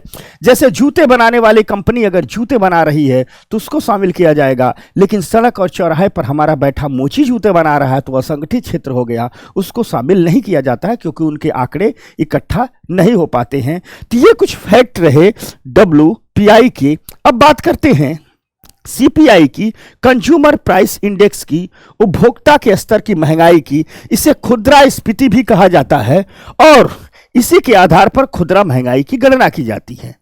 चूंकि भारत में उपभोक्ताओं कई प्रकार के हैं, इसलिए हम 4 प्रकार की CPI की गणना करते हैं। एक को कहते हैं उपभोक्ता मूल्य सूचकांक, कंज्यूमर प्राइस इंडेक्स, औद्योगिक श्रमिकों का है। दूसरों को कहते हैं उपभोक्ता मूल्य सूचकांक, शहरी गैर मैनुअल कर्मचारियों का है। तीसरा उपभोक्ता मूल्य सूचकांक कृषि श्रमिकों का है। चौथा उपभोक्ता मूल्य सूचकांक ग्रामीण श्रमिकों का है। ये सब याद करने वाले हैं, इसलिए इसके बैकग्राउंड में नहीं जा रहा हूं। जब मेंस पढ़ाएंगे तो इसके बैकग्राउंड में भी जाएंगे। तो ये 4 प्रकार के उपभोक्ता मूल्य सूचकांक है। अगर इनमें एक एक की बात की जाए, एक एक के बारे में कुछ चीजें जो याद करने वाली है, अब हम उनको बताते हैं। तो जब हम उपभोक्ता मूल्य सूचकांक औद्योगिक श्रमिकों की बात करते हैं तो जो यह सूचकांक निकाला जाता है, इसका जो मुख्य रूप से उपयोग किया जाता है वह केंद्र और राज्य सरकार के अधीन कार्य करने वाले कर्मचारियों तथा औद्योगिक क्षेत्र में कार्यरत कर्मचारियों और श्रमिकों को दिए जाने वाले महंगाई भत्ते के निर्धारण के लिए इसका उपयोग किया जाता है। यानी जो औद्योगिक श्रमिकों का CPI निकाला जाता है, इसी से तय किया जाता है कि महंगाई भत्ता कितना दिया जाएगा, कितने % महंगाई भत्ता बढ़ाया जाए, यह इसी से तय किया जाता है। जो भारत का श्रम और रोजगार मंत्रालय है, उसका एक कार्यालय है श्रम ब्यूरो। श्रम ब्यूरो ही इन आंकड़ों को संकलित करता है और सुरक्षित रखता है। इसका आधार वर्ष 2016 तय किया गया है। दूसरा है उपभोक्ता मूल्य सूचकांक शहरी गैर मैनुअल कर्मचारी। इनमें परिवर्तन भी लाए गए हैं, अभी बताएंगे क्या क्या परिवर्तन लाए गए हैं। तो दूसरा है उपभोक्ता मूल्य सूचकांक शहरी गैर मैनुअल कर्मचारी। यह सूचकांक जो शहरी वर्ग है, इसके द्वारा उपभोग की जाने वाली वस्तुओं और सेवाओं की खुदरा कीमतों के स्तर में होने वाले परिवर्तन को दर्शाता है। इसका उपयोग भारत में कार्यरत कुछ विदेशी कंपनियों के कर्मचारी जैसे उड्डयन, संचार, बैंकिंग, बीमा, दूतावास और अन्य वित्तीय सेवाओं के महंगाई भत्ते के निर्धारण के लिए किया जाता है। किसके हिसाब से जितनी महंगाई बढ़ी है उतने हिसाब से इन लोगों का महंगाई भत्ता बढ़ा दिया जाता है। इसका आधार वर्ष 1984-85 था, लेकिन हाल में किया गया है, चूंकि इसका आधार वर्ष बहुत पुराना हो गया था, इसलिए 2011 में इसको बंद कर दिया गया और इसकी जगह शुरू किया गया है सीपीआई शहरी। आगे पढ़ाएंगे सीपीआई शहरी। तो दूसरा ये हो गया। तीसरा है उपभोक्ता मूल्य सूचकांक कृषि श्रमिक। इस सूचकांक का उपयोग हम विभिन्न राज्यों में खेतीहर मजदूरों की न्यूनतम मजदूरी को संशोधित करने के लिए करते हैं। आप देखते होंगे कि हर राज्य अपने राज्यों में यह सूचित करते हैं कि सरकारी तौर पर खेतीहर मजदूरों को कितनी मजदूरी देनी चाहिए जो खेती और किसानी में काम करते हैं। जैसे धान की रोपनी है, गेहूं की खेती हो रही है, इनमें जो मजदूर काम कर रहे हैं, यह सही है कि मजदूरी प्राइवेट दी जाती है, यानी जो किसान काम करवाता है वो देता है, लेकिन सरकार एक गाइडलाइन तय करती है कि हर साल मजदूरी कितनी है। हर सरकार तय करती है, हर राज्य की सरकार की कितनी इस बार खेतीहर मजदूरों को मजदूरी दी जानी चाहिए। तो उस मजदूरी के निर्धारण करने के लिए सरकार इसी इंडेक्स का प्रयोग करती है। यह भी श्रम ब्यूरो द्वारा संकलित किया जाता है। इसका भी आधार वर्ष 1986 और 87 है। साथ साथ एक उपभोक्ता मूल्य सूचकांक है जिसे हम ग्रामीण श्रमिकों का उपभोक्ता मूल्य सूचकांक कहते हैं। इसका उपयोग विशेष करके मनरेगा के तहत, जो सरकार मनरेगा नाम का ग्रामीण रोजगार कार्यक्रम चलाती है, इस मनरेगा के तहत न्यूनतम मजदूरी निर्धारित करने में इसका उपयोग करती है। आप देखते होंगे हर साल मनरेगा की मजदूरी कुछ कुछ बढ़ती जाती है। तो मनरेगा की मजदूरी कितनी बढ़ाती है उसके लिए इस सूचकांक का प्रयोग किया जाता है। इसको भी श्रम ब्यूरो द्वारा संकलित किया जाता है। इसका भी आधार वर्ष 1983 है। आपको देख रहे होंगे कि कुछ आधार वर्ष बहुत पुराने हैं, इसलिए सीपीआई में कुछ संशोधन किए गए हैं। अब आप कहोगे कि गुरुजी जब आधार वर्ष पुराने हैं तो पढ़ाए क्यों? दरअसल अगर उसको नहीं पढ़ाते तो उससे कुछ बातें और सीपीआई में हम आपको संशोधन कैसे समझा सकते थे, इनसे जोड़ के पुराने से भी सवाल बन जाते हैं। ठीक, तो सीपीआई में कुछ संशोधन किए गए हैं। पहला संशोधन यह किया गया है कि जो केंद्रीय सांख्यिकी संगठन था सीएसओ, अब उसका नाम बदल करके राष्ट्रीय सांख्यिकी कार्यालय एनएसओ कर दिया गया है। और अब कितने प्रकार की सीपीआई होगी, कौन सीपीआई होगी, कैसे गणना करेंगे, ये सारे डिसाइड करने की जिम्मेदारी किसको दे दी गई है? एनएसओ को दे दी गई है। यानी पहले सीपीआई का निर्धारण, डब्ल्यूपीआई का निर्धारण, गणना के तरीकों का निर्धारण कौन करता था? तो केंद्रीय सांख्यिकी कार्यालय करता था। लेकिन उसी का नाम बदल दिया गया और कुछ नहीं किया गया है, नाम बदल दिया गया है और यह जिम्मेदारी सौंप दी गई है एनएसओ को। तो अब राष्ट्रीय सांख्यिकी कार्यालय द्वारा इसकी गणना की जाती है। पहला परिवर्तन यह किया गया है। और जब राष्ट्रीय सांख्यिकी कार्यालय बनाया गया तो राष्ट्रीय सांख्यिकी कार्यालय ने कहा कि हम उपभोक्ता मूल्य सूचकांकों में कुछ संशोधन कर रहे हैं और राष्ट्रीय सांख्यिकी कार्यालय ने संशोधित उपभोक्ता मूल्य सूचकांक प्रस्तुत किया। और इस संशोधित उपभोक्ता मूल्य सूचकांक में सीपीआई शहरी और सीपीआई ग्रामीण दोनों को मिलाकर के सीपीआई संयुक्त बना दिया। यानी वर्तमान में हम जो गणना करते हैं उसके लिए है सीपीआई संयुक्त। इसमें सीपीआई शहरी और सीपीआई दोनों को मिला दिया गया और सीपीआई संयुक्त का आधार वर्ष रख दिया गया 2012। तो अब सीपीआई संयुक्त की गणना की जाती है जिसमें सीपीआई शहरी और ग्रामीण दोनों को मिला दिया गया है और उसका आधार वर्ष 2012 कर दिया गया है। और इस सीपीआई की गणना करने के लिए किस किस सेक्टर को कितना कितना वेटेज दिया गया है उसको हमने एक चित्र के माध्यम से समझा दिया है। और इसमें आंकड़े देख लीजिएगा। और शुरू में जो 4 सेक्टर हैं जिनको ज्यादा भारत दिया गया है क्रम से, उनको आप लोग एक नोट्स बना करके याद कर लीजिएगा। यह मैप के माध्यम से, एक ग्राफ के माध्यम से हमने पूरा का पूरा आपको समझा दिया गया है कि किस किस सेक्टर को कितना % का वेटेज दिया गया है। तो शुरू से 4 को आप याद कर लीजिएगा। अब अगर आगे बढ़ते हैं तो कुछ बातें आपको करनी होंगी। जो सीपीआई संयुक्त है, सवाल यहां से पूछ सकता है, वो तो आपको याद करने वाला, आप याद कर लीजिएगा। जो सीपीआई संयुक्त है, आप कहोगे सीपीआई संयुक्त पर हम जोर क्यों दे रहे हैं?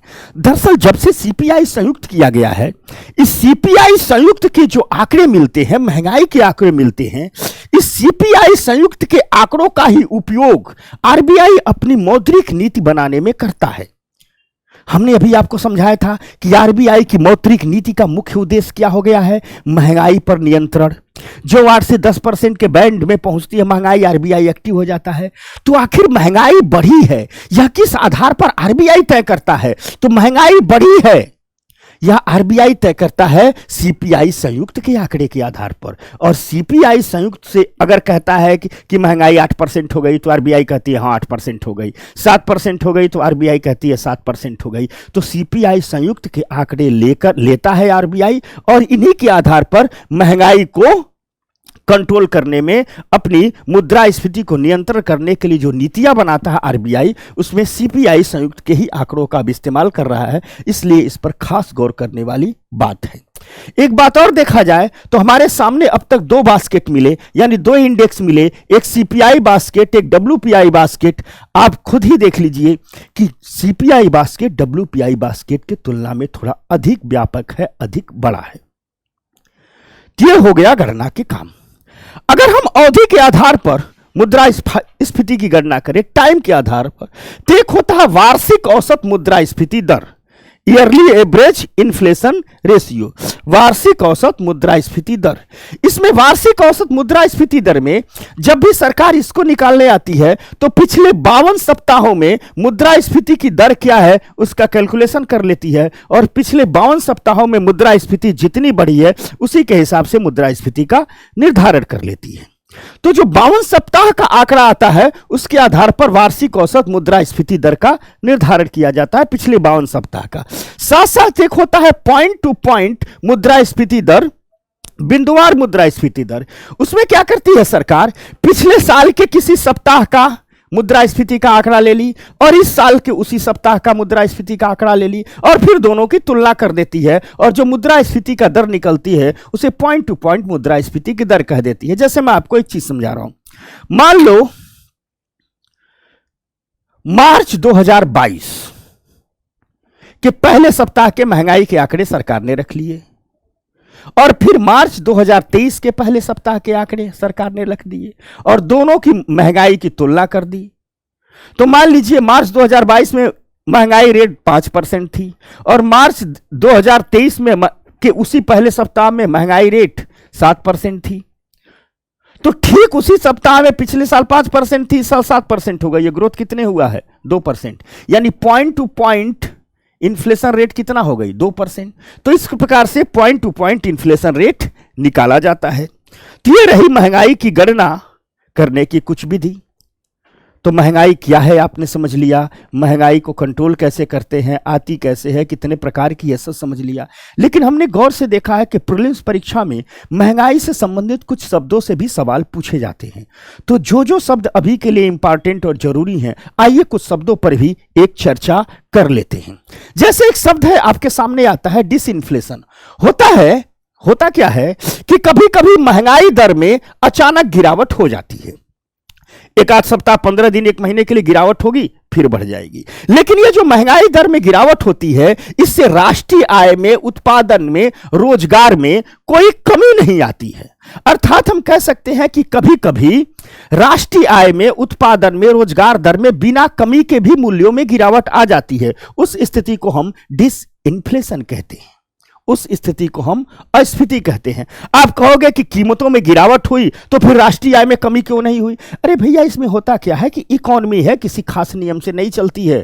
पहले इकोनॉमी चलती है, फिर हम नियम बनाते हैं। होता क्या है कि कभी कभी 10 दिन कीमतों में गिरावट आ गई, लेकिन अगले 10 दिन बाद शादियों का सीजन है, बहुत तगड़ी शादियों का महोत्सव है, खूब लोग शादी कर रहे हैं। तो उस 10-15 दिन में मार्केट में इतनी खरीदारी हो जाएगी कि अचानक कीमतें बढ़ जाएगी। दोनों को मैनेज कर लिया। अर्थात हम कह सकते हैं कि कभी कभी ऐसी स्थिति आती है कि जब कीमतों में तो गिरावट होती है, लेकिन उस गिरावट का असर न तो उत्पादन पर पड़ता है, न तो रोजगार पर पड़ता है, न तो राष्ट्रीय आय पर पड़ता है। तो उस स्थिति को हम डिसइन्फ्लेशन कहते हैं, अस्फीति कहते हैं। समझ में आ गई पहला शब्द। दूसरा शब्द है डिफ्लेशन, अवस्फीति। होता क्या है कि जब मूल्यों में सतत गिरावट होने लगे, रेगुलर गिरावट होने लगे, रेगुलर वस्तुएं सस्ती होने लगे, और रेगुलर गिरावट के कारण देश के उत्पादन, रोजगार, नेशनल इनकम, इन सब में गिरावट दिखने लगे, तो उस स्थिति को हम डिफ्लेशन कहते हैं। और यह स्थिति देश को मंदी की ओर ले जाती है, यह स्थिति मंदी की ओर ले जाती है। यानी कह सकते हो कि डिसइन्फ्लेशन की स्थिति क्रमिक है, क्षण भर की है, कुछ शॉर्ट टाइम की है, कोई नुकसान नहीं होता है, यह इकोनॉमी का सामान्य पैटर्न है, होता रहेगा। लेकिन डिफ्लेशन की स्थिति खतरनाक है। महंगाई ना अधिक होनी चाहिए ना बहुत ज्यादा कम होनी चाहिए। ये 10 रुपए की वस्तु है ना, अगले साल ये 11 की हो जानी चाहिए, 12 की हो जानी चाहिए, 13 की हो जानी चाहिए, यहां तक ठीक है। अगले साल ये 10 की वस्तु 20 की हो जाएगी तो भी खतरनाक है। लेकिन अगले साल ये 10 की वस्तु 8 की हो जाएगी तो भी खतरनाक है, क्योंकि जिन्होंने निवेश किया है उनको तो घाटा होने लगेगा। डिप्रेशन की स्थिति वही होती है, और जब मूल्यों में लगातार गिरावट होती है ना, तब भी मंदी आ जाती है। तो डिप्रेशन की स्थिति भी मंदी की ओर देश को लेकर के जाती है, अर्थव्यवस्था को लेकर के जाती है। एक शब्द है रिफ्लेशन, ये बड़ा मजेदार शब्द है, थोड़ा इसको समझते हैं। रिफ्लेशन, एक बात जान लेना, जब भी कोई देश मंदी में जाता है, जब भी कोई देश मंदी में जाता है, ठीक, मान लो कोई देश मंदी में चला गया, महामंदी में चला गया, तो सरकारें क्या करती है, ढेर सारे रिफॉर्म लेकर के आती है कि तुरंत हम मंदी से देश को बाहर निकालें। ऐसे में सरकारें ढेर सारे फिस्कल और मॉनेटरी पॉलिसी का उपयोग करती हैं, ढेर सारे मौद्रिक नीतियों का इस्तेमाल करेंगी, ढेर सारी राजकोषीय नीतियों का इस्तेमाल करेंगी। कुल मिलाजुला करके सरकारें मुल्क को मंदी से निकालने के लिए अचानक खूब पैसा खर्च करने लगती हैं, खूब प्रोडक्शन बढ़ाने लगती हैं, और कुछ दिन के लिए जब भी कोई अर्थव्यवस्था मंदी से निकलती है तो उस निकलने के दौरान 2-4 महीने का ऐसा समय आता है जिसमें कीमतें क्या हो जाती है, अचानक तेजी से बढ़ जाती है, और उन्हीं को हम रिफ्लेशन की स्थिति कहते हैं। यानी मान लीजिए देश में मंदी आई हुई है, अर्थव्यवस्था संकुचित है, तो सर क्या करेगी, उस मंदी से निपटने के लिए खूब ढेर सारा पब्लिक एक्सपेंडिचर बढ़ा देगी, सड़क तेजी से बनवाने लगेगी, बैंकों को पैसा देने लगेगी, ढेर सारा लोगों को मनरेगा का बजट बढ़ा देगी, यानी लोगों तक पैसा भेजेगी, निवेश करेगी, ताकि मार्केट में डिमांड क्रिएट हो। और जब मार्केट में डिमांड क्रिएट हो जाएगी तो वस्तुएं इतना तेज उत्पादन नहीं कर पाती हैं, तो कुछ क्षणों के लिए क्या होगा, कुछ क्षण का सप्ताह, या मतलब यहां 2-4 सप्ताह 1-2 महीने के लिए अचानक महंगाई बढ़ जाती है, और इसी को हम कहते हैं रिफ्लेशन। यानी हम कह सकते हैं कि रिफ्लेशन की स्थिति तब आती है जब अर्थव्यवस्थाएं मंदी या महामंदी से बाहर निकलने की कोशिश कर रही होती हैं। एक शब्द है मंदी, याद रखना, लगातार 2 तिमाही तक, लगातार क्रमागत 2 तिमाही तक, 2 तिमाही मतलब 6 मंथ। तो कहोगे हम 6 महीने शब्द का उपयोग क्यों नहीं कर रहे हैं, क्योंकि अर्थव्यवस्था के जो आंकड़े आते हैं वो क्वार्टरली आते हैं, 1 तिमाही के आते हैं। तो लगातार 2 तिमाही तक, 2 तिमाही तक यदि जीडीपी ग्रोथ रेट निगेटिव है, यदि हमारी अर्थव्यवस्था की जो वृद्धि दर है वो निगेटिव है, जीडीपी ग्रोथ रेट निगेटिव है, तो हम कहते हैं कि देश मंदी में चला गया, मंदी की स्थिति आ गई थी। कोरोना के काल में यही हुआ था, लगातार 2 तिहाई तक इकोनॉमी की जो ग्रोथ रेट थी वो कहां चली गई थी, निगेटिव हो गई थी, तो उसे मंदी की स्थिति कहते हैं 2 तिहाई तक। एक शब्द आता है महामंदी, याद रखना, जब इकोनॉमी की ग्रोथ रेट 2 साल 3 साल 4 साल, 2 साल 3 साल 4 साल, 2 ईयर के लिए हो गया, 3 ईयर के लिए हो गया, 4 ईयर के लिए हो गया, तो हम उसे कहते हैं महामंदी है। यानी इकोनॉमी की ग्रोथ रेट अर्थात जीडीपी की जो ग्रोथ रेट है वह लगातार क्या हो गया, 2 साल तक, 3 साल तक, 4 साल तक निगेटिव चला जाए, तो कहते हैं देश दुनिया महामंदी में चली गई। जैसे आप लोग पढ़ते होंगे विश्व इतिहास में यूरोप का ग्रेट रिसेशन, यूरोप और अमेरिका का ग्रेट रिसेशन 1929 से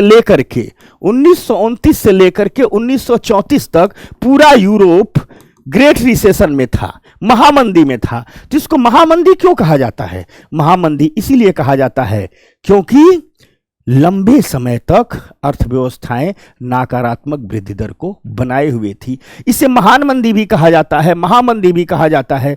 तो जब भी महामंदी की स्थिति आए, डिप्रेशन की स्थिति आए, अर्थात ग्रोथ रेट वर्षों तक आगे बढ़ गई है, और जब ये बहुत लंबी हो जाती है तो इसे हम कहते हैं ग्रेट रिसेशन या महान मंदी। तो महामंदी और महान मंदी एक ही शब्द है। एक होता है सप्रेस्ड इन्फ्लेशन, दबावग्रस्त मंदी। होता क्या है, दबावग्रस्त, दमित मुद्रास्फीति, मंदी नहीं सॉरी, दबावग्रस्त महंगाई, इसे हम कहते हैं सप्रेस्ड इन्फ्लेशन। यानी महंगाई है लेकिन दबाई हुई है, मतलब कोई व्यक्ति उठना चाहता लेकिन उसका सर पकड़ करके दबाओ। होता क्या है, कभी कभी क्या होता है कि वस्तुओं की मांग उसकी आपूर्ति से अधिक हो जाती है, और जब भी किसी वस्तु की डिमांड आपूर्ति से अधिक हो जाएगी तो वह वस्तु क्या होगी, महंगी हो जाएगी। लेकिन सरकारें क्या करती हैं, कंट्रोल करती हैं। सरकार प्रत्यक्ष मूल्य नियंत्रण उपाय ला देंगी, सरकार कानून बना देंगी कि नहीं इतने दिन तक यह वस्तु इससे महंगी नहीं बिकेगी। तो सरकार ने क्या किया, महंगाई की स्थिति है लेकिन सर पर दबाए हुए है। जैसे मान लो प्याज हो गई 200 रुपया किलो, प्याज की उपज ही नहीं हुई, मांग अधिक है, प्याज नहीं है, हो गई 200 रुपया किलो, हल्ला होने लगेगा। तो सरकार कहेगी ना, बेचना है 50 रुपये बेचो, उससे ज्यादा हम नहीं जाने देंगे।